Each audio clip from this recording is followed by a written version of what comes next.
Dear students, this is your class of English for class 8, and we had discussed unit number 1 of your English book. Unit number 1 was about Hazrat Muhammad sallallahu alaihi wasallam, the model of tolerance. Dear students, इस unit का जो translation का section है और साथ में जो difficult words and meaning है वो सब कुछ हमने डिस्कस कर दिया। आज के इस लेक्चर में डियर स्टूडेंट्स हम डिस्कस करेंगे इस यूनिट नंबर 1 के एक्सरसाइज को हम डिस्कस करेंगे। डियर स्टूडेंट्स, एक्सरसाइज के लिए आप लोग अपने बुक के पेज नंबर 6 पे जाएं और पेज नंबर 6 के बिल्कुल टॉप पे लिखा गया है कॉम्प्रिहेंशन। डियर स्टूडेंट्स, कॉम्प्रिहेंशन में जो है पार्ट ए है और पार्ट ए में है आंसर द फॉलोइंग क्वेश्चंस। कुछ ये क्वेश्चंस दिए गए हैं और इन क्वेश्चंस के आप लोगों ने आंसर्स लिखने हैं। डियर स्टूडेंट्स, ये क्वेश्चन मैं जस्ट आप लोगों को बता रहा हूँ, इसके आंसर जो है आपको पीडीएफ फॉर्म में मिलेंगे और उस पीडीएफ से आपने इसको अपनी कॉपी में लिखना है।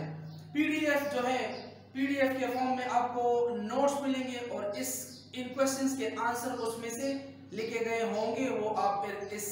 फिर आप उससे लिख लें अपने नीट नोटबुक्स में। क्वेश्चंस मैं जरा जस्ट रिपीट कर देता हूँ, क्वेश्चन मैं जरा जस्ट बता देता हूँ कि क्वेश्चंस कौन कौन से हैं। डियर स्टूडेंट्स, इसमें हमारे साथ टोटल 7 क्वेश्चंस हैं। क्वेश्चन नंबर 1 है what does the Quran say about tolerance. दूसरा है हज़रत मोहम्मद सल्लल्लाहु अलैहि वसल्लम was a man of extraordinary endurance, explain. How did हज़रत मोहम्मद सल्लल्लाहु अलैहि वसल्लम treat the people of Mecca after victory. और आखिरी क्वेश्चन है क्वेश्चन नंबर 4, 5, 6 और आखिरी है what is the main idea of the lesson. कि ये जो लेसन आपने पढ़ा द मॉडल ऑफ टॉलरेंस, इस लेसन का मेन आइडिया क्या है, इस लेसन के पीछे ऐसा कौन सा सबक है जिससे हमें ये मिलता है इस लेसन को पढ़ने से। तो ये लेसन हमने पढ़ लिया और डियर स्टूडेंट्स, आपको इस लेसन से अंदाजा हो गया होगा कि इस लेसन से हमें कौन सा सबक मिलता है। इसका पार्ट बी है choose the correct answer for the following statements. Dear students, ये कुछ स्टेटमेंट्स दिए गए हैं और इन स्टेटमेंट में से आपने जो करेक्ट स्टेटमेंट है उसको आपने क्या करना है, सिलेक्ट करना है। पहला है हजरत मोहम्मद सल्लल्लाहु अलैहि वसल्लम said to Hazrat Umar, go and repay him his loan and give him 20 saw extra. In this sentence, him refers to, इस सेंटेंस में ये पूछा गया है कि जब हजरत मोहम्मद सल्लल्लाहु अलैहि वसल्लम ने हजरत उमर रज़ियल्लाहु अन्हु को कहा कि जाओ और इस शख्स को जो है इसको अपना कर्ज वापस कर दो और इसको 20 सा एक्स्ट्रा भी दो। तो इसमें ये सेंटेंस में लिखा गया है कि हिम, ये किसकी तरफ इशारा है, हिम। तो इसमें है ऑप्शन ए, इसमें जो करेक्ट ऑप्शन है वो है ए और ए में है रबी ज़ेद। नंबर 2, द टॉलरेंस ऑफ हजरत मोहम्मद सल्लल्लाहु अलैहि वसल्लम न्यू नो बाउंड्स। कि हजरत मोहम्मद सल्लल्लाहु अलैहि वसल्लम की जो सब्र है उसका कोई हद नहीं है। In this sentence the phrase knew no bounds means what. इस सेंटेंस में जो न्यू नो बाउंड्स, इसका क्या मतलब है।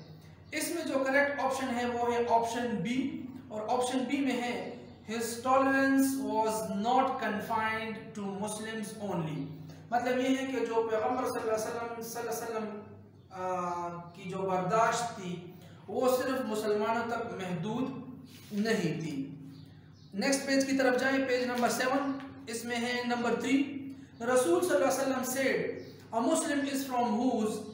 Muslim is he from whose hand and tongue the Muslims are safe। ये एक हदीस को कोट किया गया है कि मुसलमान वो है कि जिसकी जुबान और हाथ से दूसरे लोग क्या हो, महफूज हो। तो इसमें है दिस हदीस मीन्स दैट, या इस हदीस का मतलब क्या है। तो इसमें आता है ऑप्शन ए और ऑप्शन ए में है a true Muslim does not hurt Muslims physically and emotionally. इसका मतलब ये है कि जो एक सच्चा मुसलमान है वो किसी को ज़हनी और बदनी जो तकलीफ है या अजियत है वो नहीं पहुंचाता। Number 4, Truly, he is an epitome of tolerance, forgiveness, patience and compassion. The word epitome in this sentence means what? इस सेंटेंस में जो epitome है इस वर्ड का मतलब क्या है? ये मैंने डियर स्टूडेंट्स आपको जो लेसन है उसके दौरान में मैंने आप लोगों को बताया था। यहाँ पे जो ऑप्शन दिए गए हैं उसमें जो करेक्ट ऑप्शन है वो है डी, और epitome का मतलब यहाँ पे है एग्जाम्पल, मिसाल या नमूना। Number 5, the Rasul sallallahu alaihi wasallam granted a general amnesty to the entire population of Makkah. पैगंबर सल्लल्लाहु अलैहि वसल्लम ने जो है पूरे मक्का वालों को क्या है आम मुआफी दी। जो एमनिस्टी है इस सेंटेंस में इसका क्या मतलब है? तो इसमें आता है ऑप्शन बी, और ऑप्शन बी का मतलब है, ऑप्शन बी हमारे साथ है फॉरगिवनेस, मुआफी, जिसको हम कहते हैं मुआफी। फिर नेक्स्ट हमारे साथ है vocabulary. Find the meaning of the following words in the dictionary and identify the parts of speech of the word through abbreviation used. इसमें से कुछ वर्ड्स हैं जो दिए गए हैं, तो सवाल में ये पूछा गया है कि इन वर्ड्स की मीनिंग बताएं और साथ में ये कौन से पार्ट ऑफ स्पीच है। तो ये मैं एक एक लिख रहा हूँ। फर्स्ट जो वर्ड हमारे साथ है, फर्स्ट वर्ड हमारे साथ है वो है हमारे साथ है फर्स्ट वर्ड इधर है फ्राइटन्ड। तो फ्राइटन्ड का मतलब क्या है? ये फर्स्ट वर्ड है, ठीक है, और ये कौन सा पार्ट ऑफ स्पीच है, ठीक है। तो ये मैं साथ साथ लिख रहा हूँ। यहाँ पे आप लोग देख लें, ये हमारे साथ हो गया फ्राइटन्ड, ये वर्ड हो गया, ये वर्ड, दिस इज वर्ड, ये वर्ड है, ठीक है।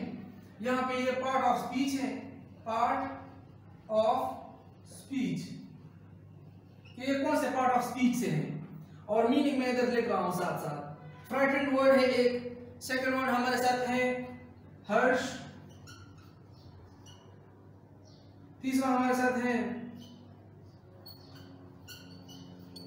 टॉलरेंस, नेक्स्ट हमारे साथ है कन्वे, फिर हमारे साथ है वायलेंस,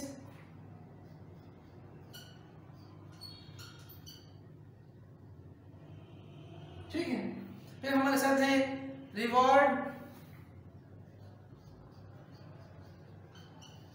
फिर है